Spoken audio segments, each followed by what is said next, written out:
I've been thinking about social distancing today and the effect that it's having on our society.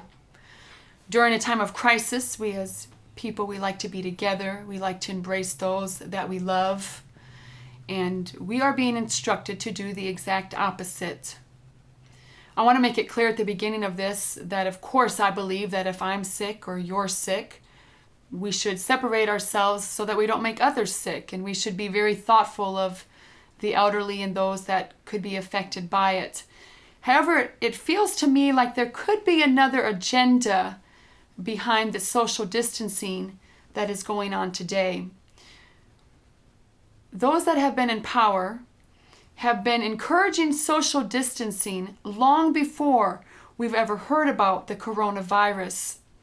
Matter of fact, it has been their main technique of conquering.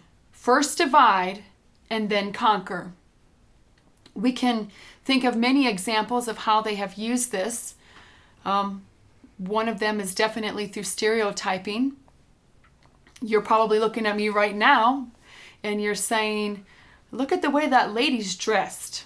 She must be uneducated. She must live exclusively in her own world, and she probably doesn't care much about what's going on in her surroundings. In the meanwhile, you have never talked to me in person one time. And that's just one example. There are many other examples. We have been taught to separate based on politics. We've been taught to separate based on demographics. We've been taught to separate based on color, based on money, how much you make, how much I make. We've even been taught to separate based on religion and what we believe. But if we would get right down to the root of the matter, there are issues that you and I and all the world would come together and stand on, that we all agree that children should be safe, that the poor should be taken care of, that the world needs help. But as long as we allow these walls to separate us, we will not be able to overcome the powers that be that are in control right now, and they know that.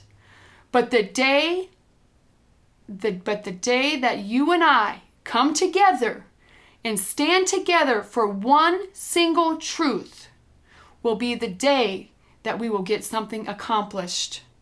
We need to be willing to lay aside stereotypes. We need to be willing to knock down walls. We need to be willing to lay aside non-essential differences so we can come together as one people for the things that really matter. And there are things that really matter that we're dealing with now. And somebody's got to take a stand. But the problem is it can't just be someone. It must be all of us. All of us together can change the world. And that's what I've been thinking about today. Thank you so much.